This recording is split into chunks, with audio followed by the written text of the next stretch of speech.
You're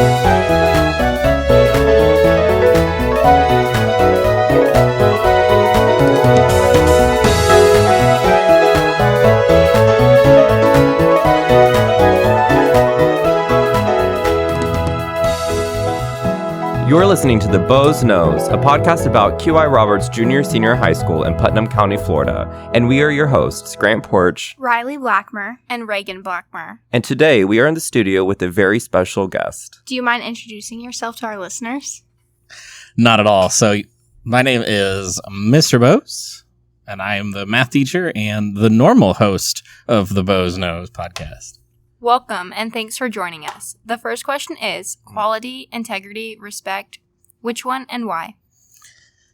So I've heard lots of different answers from lots of different people over the 40-plus episodes of The Boze Knows this year, but I have to go with integrity, just because it when your words and actions align, that's when you have integrity, and you can be respectful and not have integrity. So I think for me, that is the quintessential one. And if you had to have coffee with someone living or dead, who would it be and why? I could go the sentimental route, or I can go the not sentimental route, but we've got plenty room of sentimentalism coming up.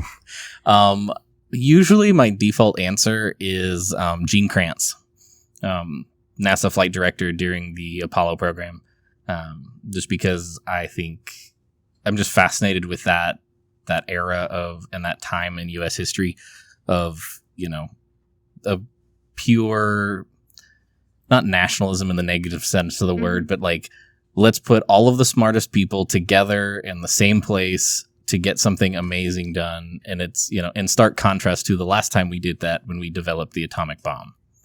So it's kind of, decades earlier, we figured out how to end the world, and then the Apollo program and NASA in the late 50s, early 60s really was how do we further mankind and explore space. So I'd love to chat with him. Good answer. Okay, so what's your favorite tradition or memory here at QI? Ooh, it's kind of hard to pick them because I'm usually at the center of a lot of them, hosting pep rallies and different things. But I'll just go with homecoming. The whole spirit week, the whole thing, the whole school gets together, and even when the dress up days kind of miss, there's still people that are doing it, and the pep rallies are always. It's the one pep rally that everybody is usually at.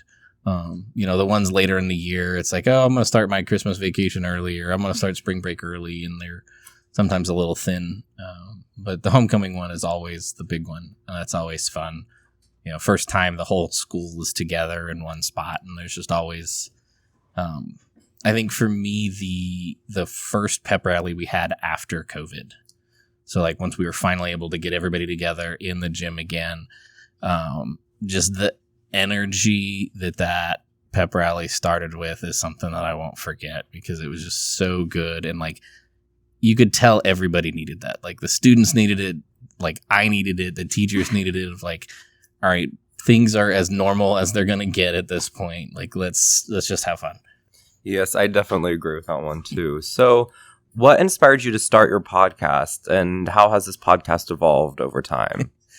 So I spent last summer just listening to a lot of podcasts as I was working in the yard, and, a lot of teacher podcasts, and I was like, this is I liked the format. It's, especially the short form podcast, not the let's talk for an hour and a half kind of podcast. I like those, but that's not something I wanted to produce.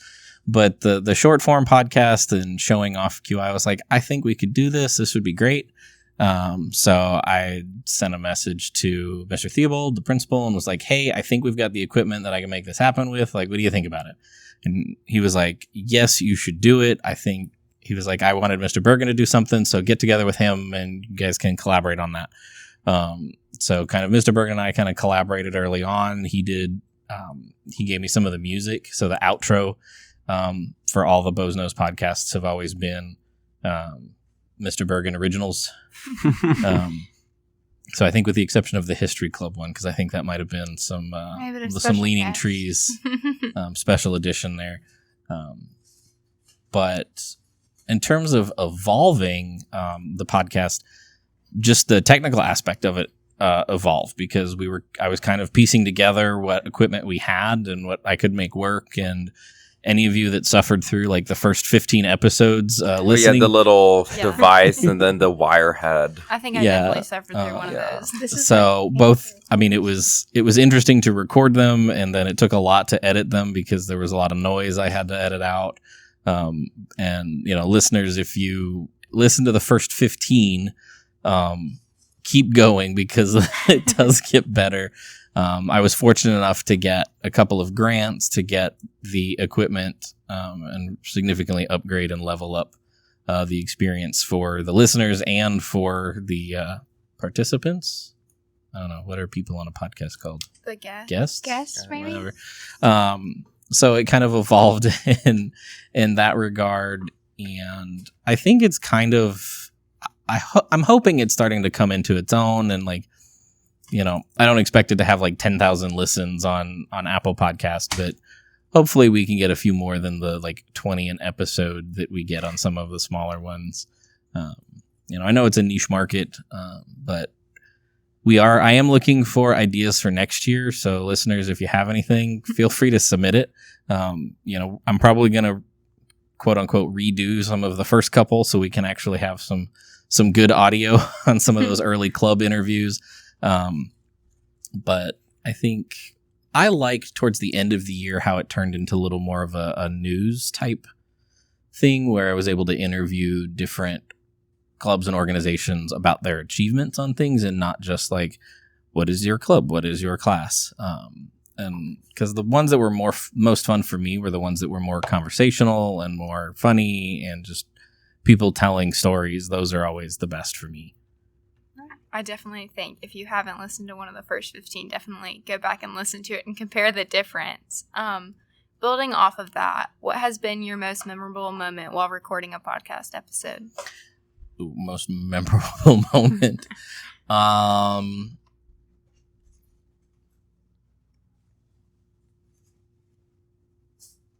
don't know if I could pin it down to just one. I mean, the two podcasts that were the most fun to record, the English one was fun just because they've all been here. They all have great stories. They were great personalities to have. But the student one, I think it was the statistics podcast when I had Courtney on because Courtney is just absolutely hysterical. And it was so much fun to have her on and to do that. Yeah, that one was definitely one of my favorite ones to listen to. Yeah, if you guys haven't checked out the English teachers one, that's definitely a good listen.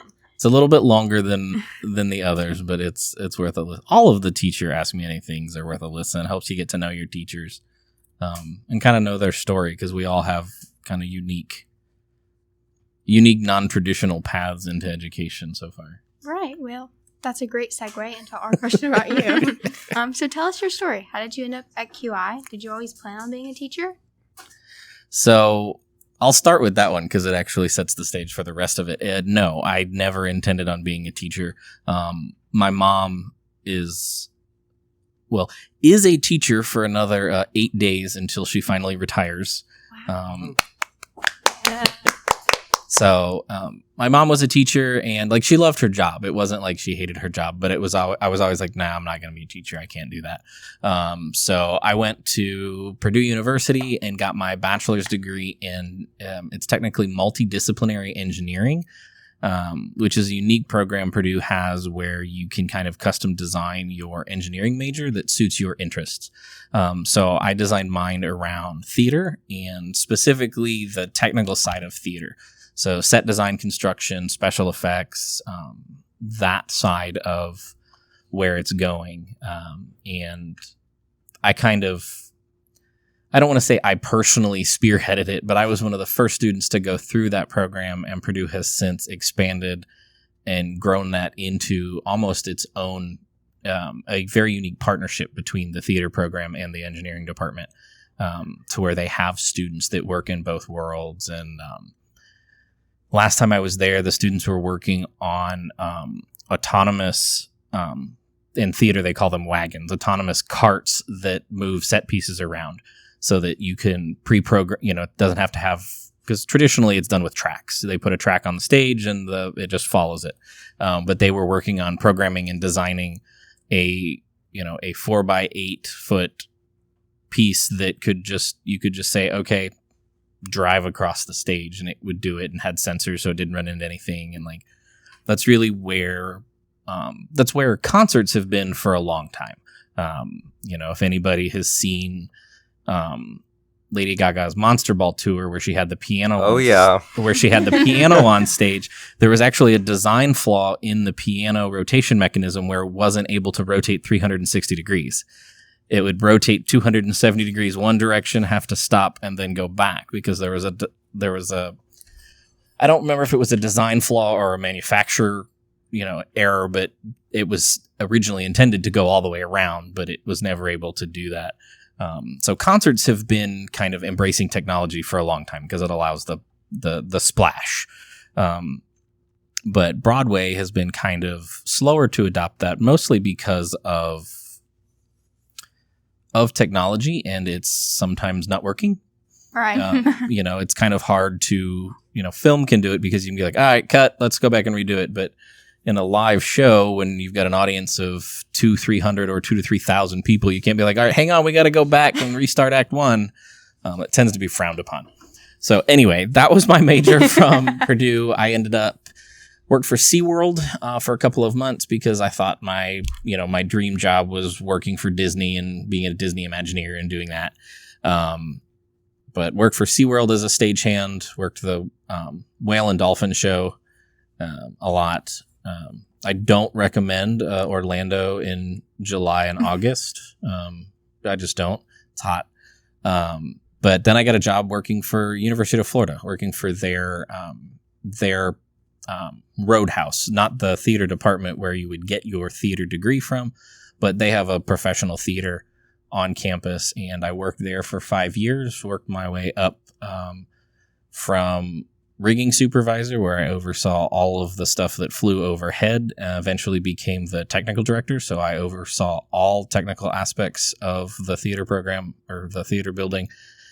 We did about 300 plus events over the course of 10 months, year after year. And I got to the point where I was like, I don't really want to be 50 years old and have to get up at 4:00 in the morning and work till 11 o'clock at night. That was where my trajectory was going. And I was like, this isn't me. And the only place for me to go was go to a different theater.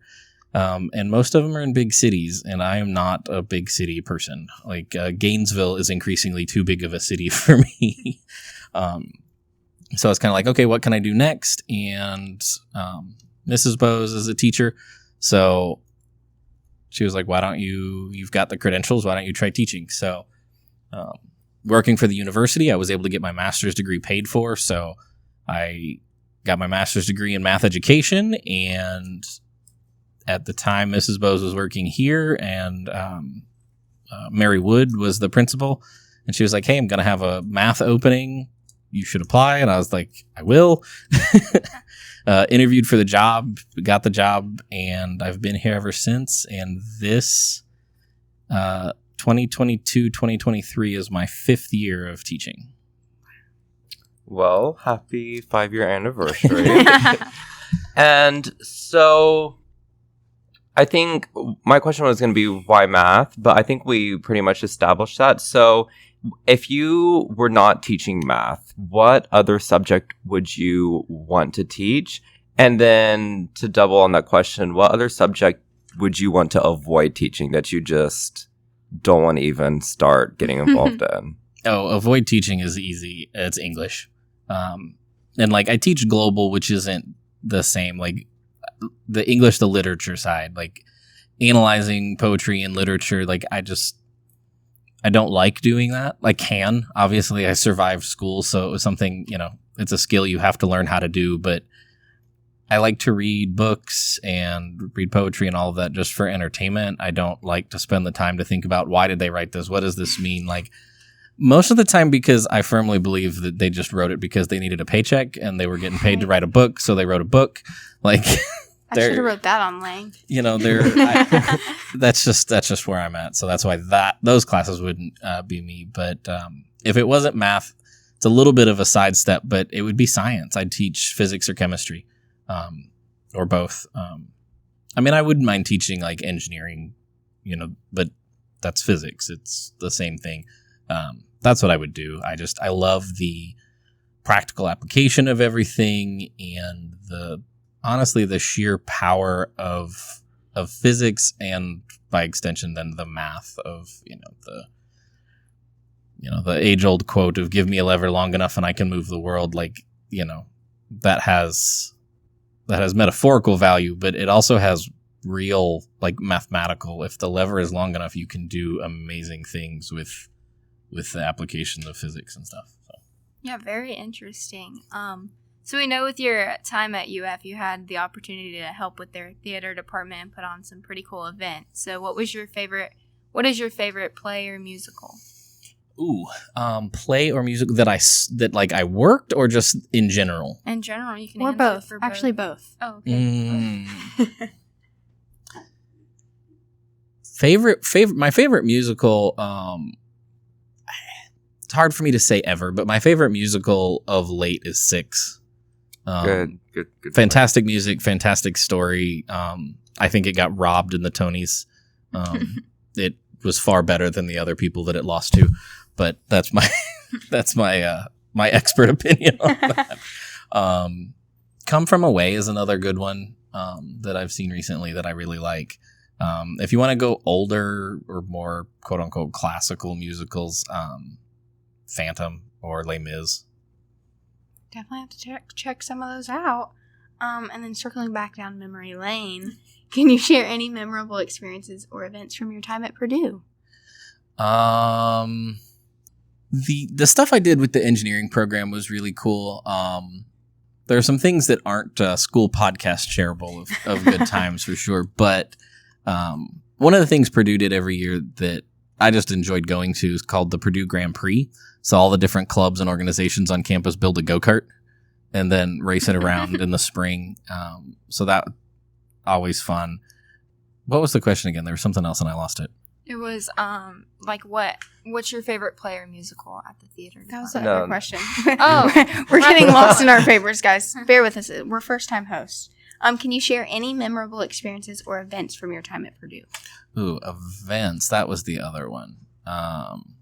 There's not any. Well, there's a story that I'll tell that I think that's really cool. But in terms of events, if any of you are going to a college and like to see stuff, look to see if your college has a theater that you can volunteer with or get a job with or whatever. Because I saw both when I worked at UF and at Purdue so many amazing shows that I never would have A, been able to afford tickets to, or B, even thought about going to. I would have looked at it and been like, that's not really my thing. But because I had to work the show or, it just opened my eyes to what's there and also let me appreciate things that I wouldn't have wanted to paid $40 to listen to for 2 hours, but, could passively be a part of it for that time.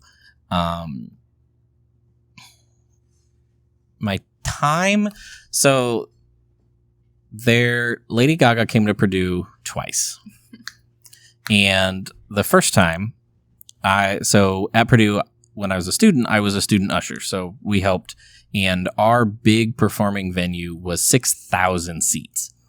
So we had Lady Gaga Monster Ball Tour, everything was set up, the opening acts went on, and all of a sudden I see the adult paid ushers like on the radio and talking to each other, and I'm like, and I'm in charge of the student ushers, so I'm like, what's going on? Like, I need to know how to prepare the other students so we know what's happening. And they were like, oh, well, Lady Gaga's sick and's not going to be able to go on, so we're going to have to cancel the show. Oh, no. So this is, it's after the opening act, so everybody is there. It's like 6,000 people, and the director has to get on stage and be like, sorry, she's ill, like, we'll be in touch about getting your refund or when we reschedule the thing. So that was, I don't know if that was a highlight or just a memory of like, I'm 19, I'm in charge of these kids, and there's an auditorium full of 6,000 people that are probably about to be pretty angry.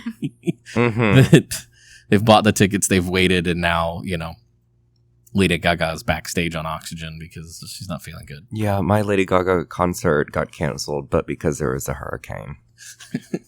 So I guess that counts as a fail, but I have to know what is like the biggest fail or like malfunction that has ever happened at your time working in theater?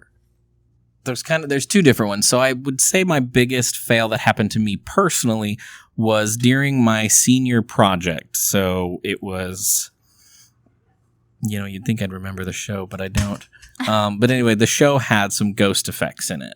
And one of the things was they were supposed to be having a seance and the table was supposed to move. Right. So I had designed the table and it had an electric actuator in it and it was remote and everything.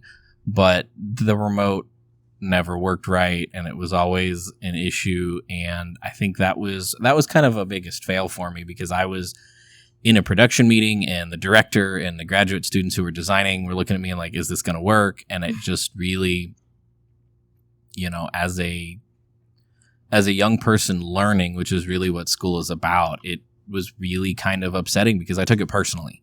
I was like, oh, they're attacking me personally. Like this is my project and it's not working. And my instructor, Rich Dione, was, pulled me into his office afterwards and was kind of like, that was rough, wasn't it? I'm like, yeah, that really sucked. As I'm like wiping tears because like I felt like these grown adults were yelling at me that my senior engineering project didn't work. But it was pretty much like this. That's one of the times that I really learned about like, it's not personal. You were contracted to do a job and your job isn't working. So how are you going to fix it? But I would say the kind of biggest fail that wasn't related to me was there was one of the shows we were doing in the big theater. I'm watching it and I'm like, something's wrong. Like something just doesn't look right. And I'm trying to, you're staring from the audience, trying to figure out like, what is wrong? Something's not right here. And they ended up stopping, I think, might have been Lion King. They ended up stopping the show and needing to restart it because they had lost power to their front two lighting trusses. So like the downstage 50 feet of the stage was almost completely dark because they had lost power to it. It's like the ACE exams sometimes when there's no power. So we're going to switch gears a little bit. So we're going to ask you a little bit more advice and general questions. So on the AP Calc podcast, you asked us what our favorite topics were to learn about. So what's your favorite topics to teach or maybe not to teach? Favorite topics not to teach. Cross sections. Not necessarily that specifically, but honestly, those types of topics. Because I was an engineer and because, I can see things in 3 dimensions in my head. And for me, those are the hardest things to try to teach, is the kind of things where I'm like, oh, you just rotate it. And everybody's like, what do you mean you just rotate? Like, I need to see it. Like, which is funny coming from a generation of people that stares at their phone for like 8 out of 24 hours a day, that they need to physically see something. But those are the hardest things for me to teach, at least currently. It was hard for me to teach algebra when I first started teaching and taught algebra, just because I did not personally have the skills and the tools at the time to teach the students that were really struggling. Like I could teach them algebra, but when they were struggling with the deep misunderstandings of fractions or of just basic arithmetic, that was really hard for me because I didn't have the skills at the time. Okay, so my favorite things to teach, it's the three of you are going to laugh because you didn't really like it that much.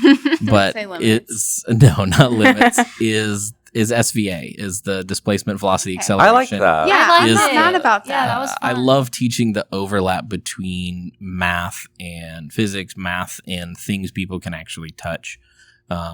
If we were able to go a little bit deeper, there's calculus involved with force, with not only Newton's laws of motion and forces, but torque, and there's a bunch more down the physics that you can go with calculus. But those are kind of my favorite to teach. So, what are some of the most important values that you try to instill in your students, and how do you reinforce those values in your teaching? So for me, the values that I try to instill in my students is just never giving up and always trying. And I'll talk a little bit more about it, but I try to demonstrate that for my students. I don't like to be the teacher that, has my notes of all the problems worked out and I'm just copying down the examples. I prefer to work them out with my students so they can see the mistakes and know that it's okay to make mistakes. That's when we learn. If we don't make mistakes, we're not learning. Mm-hmm. And it's the same if you're going to the gym and working out. If you're lifting weights and you're not getting tired and your muscles aren't sore, you're not doing anything. You're just there saying, I went to the gym 3 times this week. But if you didn't break a sweat, if you didn't do anything, you didn't learn. And that's what I want. And that's what I try to instill in my students is I kind of wear it as a badge of honor when my students are like, man, this class is hard. Good. It's supposed to be. It shouldn't be easy. It shouldn't be impossible. And hopefully, my students will say that my classes aren't impossible. But my classes are meant to be work. Because my goal is that my class will be the hardest math class you take. Because I'm trying to prepare my students for college. And, I would rather when you're paying for your classes and you have scholarships on the line, that the math classes you take are easy by comparison Right. to your high school classes. Okay, so some of us, these are going to be some of our few end questions, but some of us, myself including, we are graduating and we're heading off to college. So what advice would you give to us? So I always think about this towards graduation time. I have 2 things that I would recommend for seniors and really anybody. The first is talking about brick walls. And so this comes from when I was a sophomore, junior in college. I was taking a lot of classes, probably more than I should have. And right around this time, there was a professor, Randy Pausch, who passed away from cancer, but got his cancer diagnosis, and he worked for Carnegie Mellon. They always did, when their professors retired, the last lecture, give them a chance to say one thing. And one of the things he talked about really stuck with me, and it's about brick walls. And it's the idea that the brick walls we encounter are there to show us how badly we want something. And you have to decide when you reach those brick walls, is this the brick wall I need to work hard and get over? Or is this the brick wall that tells me, okay, this isn't the direction I need to go? So, and those brick walls range from, sometimes those brick walls are people. Sometimes they're going to be classes that you take. Sometimes, they are going to be not necessarily literal brick walls, but things in your world that you need to work through. The other piece of advice that I would give everybody is something my dad always said to me, and it's, what's the worst thing they can say? No? Right. And the idea that you have to think about what's the worst thing that can happen by trying? What's the worst thing that can happen by asking? And, if the worst thing they can say is no, you're not out anything. So just always try, always ask, always be curious. People always come to me to fix things, but I don't know any more than anybody else. I'm just not afraid to push buttons, because what's the worst that can happen? Right. Definitely some good advice to be. Yeah, some good words of inspiration. So, Okay. so for our final question, What's one question you wish we would have asked, and how would you have answered? Oh, somebody turning around my quiz questions on me. I don't know. You asked a lot of the typical ones that I ask everybody else. Anything else you want to share with the listeners? Anything messy you It's didn't ask? it's difficult being in that seat now, isn't it? Oh, I never said it was easy to be on. But that's the fun part, is hearing what people think. I can't think of any question you didn't ask. I think you all did a great job coming up with questions for the podcast. Hopefully, it was fun to turn it around. I've been asking people these questions all year, so it was hopefully the listeners all enjoy the little bit of role reversal there. Get to know me a little bit.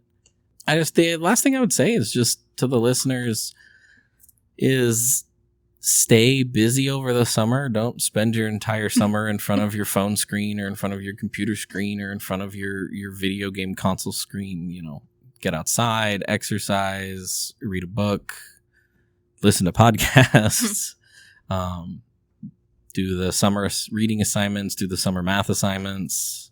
I will say, Grant's over here making gestures.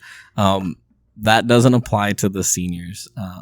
And I really do encourage the seniors, if they listen to this, don't work yourself silly over the summer. It's probably going to be one of the last summers you have where you're not committed to anything. So enjoy it, go to the beach, take a walk in the woods, do the fun things that Don't you drown wanna at do. the beach. Yes, listen to the red flag warnings. But that the summer between your senior year and your freshman years, I don't mean it to sound negative, but it's the last summer you have.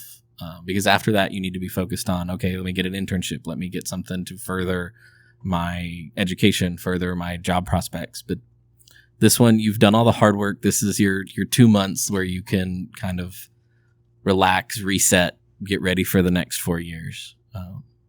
Any advice for the junior to senior year summer? Do your math homework. Do the reading. Asking for a friend. Yeah.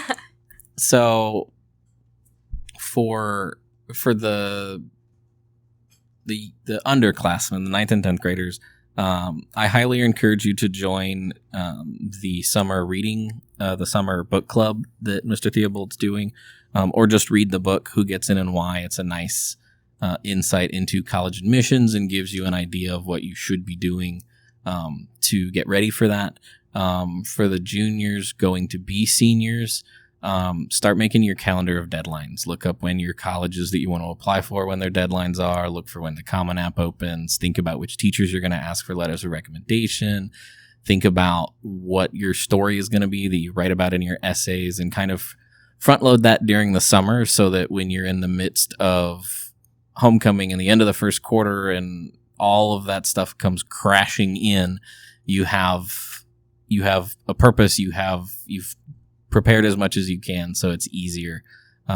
Because that, I think Grant will probably agree, that first semester of the senior year is a the lot. Worst semester I've I think ever junior had year, second in my semesters. entire life. So yes, I do agree with that. And also take it a step further and write your Common App essay over the summer. Write it The early. prompts are always the same. It doesn't hurt. Good advice. Well, thank you so much, Mr. Boze, for letting us flip the script on you and host your own podcast. We thank very you. much Thank appreciate you. it. It's much more, I like it better on easygoing, this side. comfortable being the host. So Yeah. glad we got to.